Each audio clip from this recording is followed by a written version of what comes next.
Assalamualaikum warahmatullahi wabarakatuh. Perkenalkan, nama saya Filatania dari kelas 5B, Prodi Pendidikan Agama Islam, kuliah di Sekolah Tinggi Agama Islam Sultan Syarif Hasanuddin Indrapura. Baiklah, pada kesempatan kali ini saya akan memenuhi tugas individu saya dengan mata kuliah Strategi Pembelajaran Al-Quran Hadis yang diampu oleh dosen Dr. Iwan Agus Supriyono, MPD. Baiklah, pada kesempatan kali ini saya akan membahas tentang bab 2, yaitu Strategi Pembelajaran Langsung Al-Quran Hadis. Pembelajaran langsung ini sangat ditentukan oleh pendidik, artinya pendidik berperan penting dan dominan dalam proses pembelajaran. Penyebutan ini mengacu pada gaya mengajar di mana pendidik terlibat aktif dalam mengusung isi pelajaran kepada peserta didik dan mengajarkannya kepada seluruh peserta didik dalam kelas.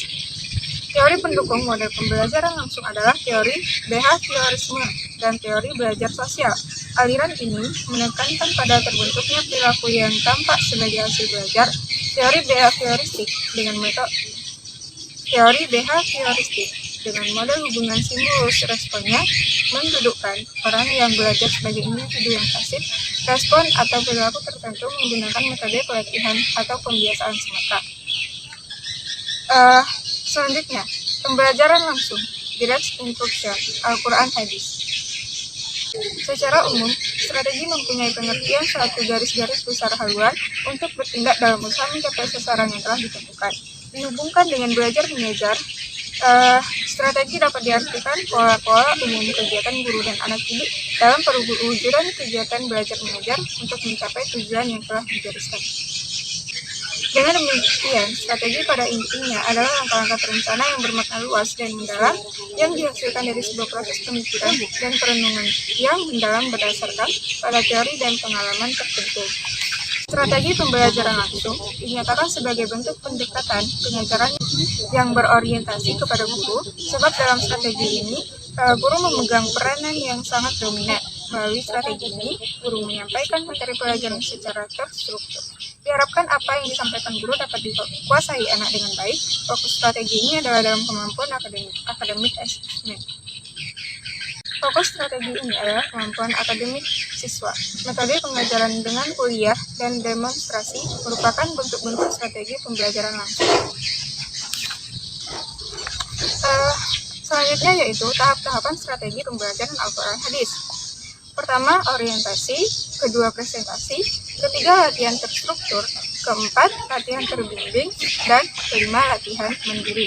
Menurut Kardi dan Nur sebagaimana yang dikutip oleh Trianto, dinyatakan bahwa langkah-langkah strategi pembelajaran langsung adalah sebagai berikut. Pertama, menyampaikan tujuan dan menyiapkan siswa tujuan langkah awal ini untuk menarik dan memusatkan perhatian siswa, serta memotivasi mereka dengan berperan serta dalam pelajaran tersebut. Kedua, presentasi dan demonstrasi. Fase kedua pembelajaran langsung adalah melakukan demonstrasi pengetahuan dan keterampilan. Kunci untuk berhasil ialah mempresentasikan informasi sejelas mungkin dan mengikuti langkah-langkah demonstrasi dan yang ketiga, memberikan latihan terbimbing. Salah satu tahap penting dalam pengajaran langsung ialah cara guru mempersiapkan dan melaksanakan pelatihan terbimbing. Keempat yaitu mengecek pemahaman dan memberikan umpan balik. Tahap ini disebut juga dengan tahap presentasi, yaitu guru memberikan beberapa pertanyaan lisan atau tertulis kepada siswa dan guru memberikan respon terhadap jawaban siswa. Kegiatan ini merupakan aspek penting dalam pengajaran langsung, karena tanpa mengetahui hasilnya, selain tidak banyak manfaatnya bagi siswa, guru dapat menggunakan berbagai cara untuk memberikan umpan balik. Memberikan kesempatan latihan sendiri pada tahap ini, guru memberikan tugas kepada siswa untuk menerapkan keterampilan yang baru saja diperoleh secara mandiri. Kegiatan ini dilakukan oleh siswa secara pribadi yang dilakukan di rumah atau di luar jam pelajaran. Adapun langkah-langkah pembelajaran langsung sebagaimana yang dinyatakan oleh Nusdia ini adalah sebagai berikut. Pertama, tahap persiapan proses pembelajaran menyangkut menyusun desain, rancangan, kegiatan belajar mengajar, tujuan, metode, sumber, evaluasi, dan kegiatan belajar siswa. Kedua, tahap pelaksanaan keberhasilan proses pembelajaran banyak bertumpu pada sikap dan cara belajar siswa, baik perorangan maupun kelompok. Ketiga, tahap evaluasi merupakan laporan akhir dari proses pembelajaran, khususnya laporan tentang kemajuan dan prestasi belajar siswa. Selanjutnya yaitu tahap tindak lanjut. Tahap tindak lanjut dilakukan dengan cara promosi atau rehabilitasi. Kelemahan dan kekurangan strategi Al-Quran Hadis. Kelebihan model pembelajaran langsung. Adapun kelebihan model pembelajaran langsung adalah dengan model pembelajaran langsung, guru mengendalikan isi materi dan urutan informasi yang diterima oleh siswa sehingga dapat mempertahankan fokus mengenai apa yang harus dicapai oleh siswa. Kedua, dapat diterapkan secara efektif dalam kelas yang besar maupun kecil. Dapat digunakan untuk menekankan poin-poin penting atau kesulitan-kesulitan yang mungkin dihadapi siswa sehingga hal-hal tersebut dapat diungkapkan. Dapat menjadi cara yang efektif untuk mengajarkan informasi yang dapat menjadi cara yang efektif untuk mengajarkan informasi dan pengetahuan faktual yang sangat berstruktur, merupakan cara yang paling efektif untuk mengajarkan konsep dan keterampilan-keterampilan yang eksplisit kepada siswa yang berprestasi rendah.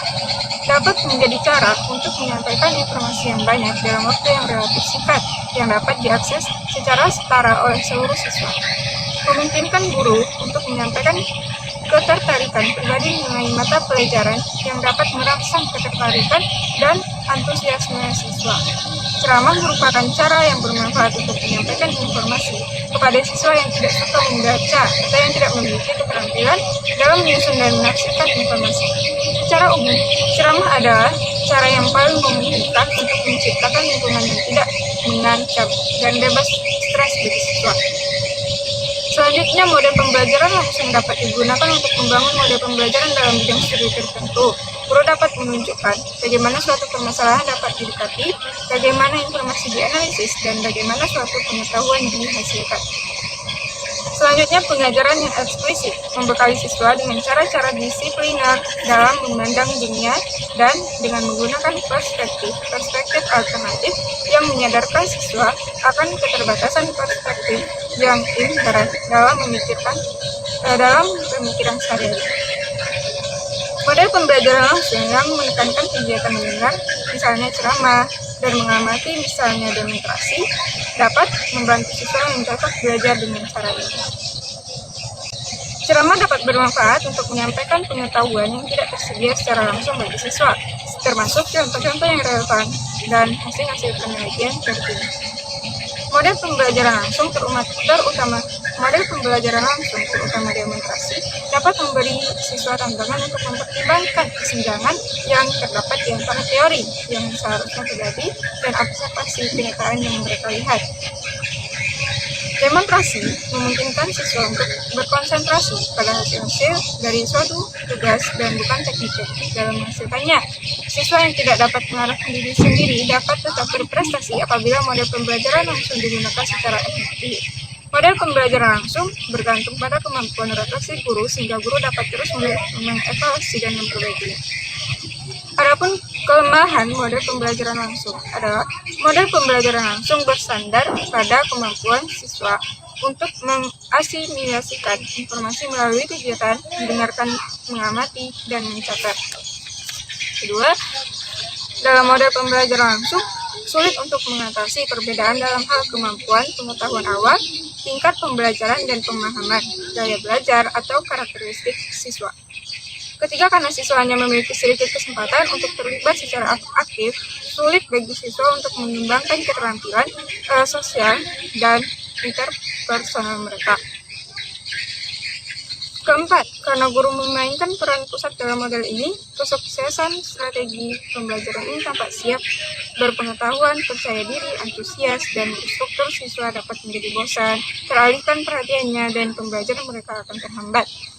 Kelima, terdapat beberapa bukti penelitian bahwa tingkat struktur dan kendali guru yang tinggi dalam kegiatan pembelajaran yang menjadi karakteristik model pembelajaran langsung dapat berdampak negatif.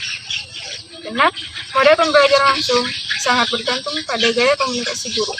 Ketujuh, jika materi yang disampaikan bersifat kompleks, rinci, atau abstrak, model pembelajaran langsung mungkin tidak dapat memberi siswa kesempatan yang cukup untuk memproses dan memahami informasi yang disampaikan.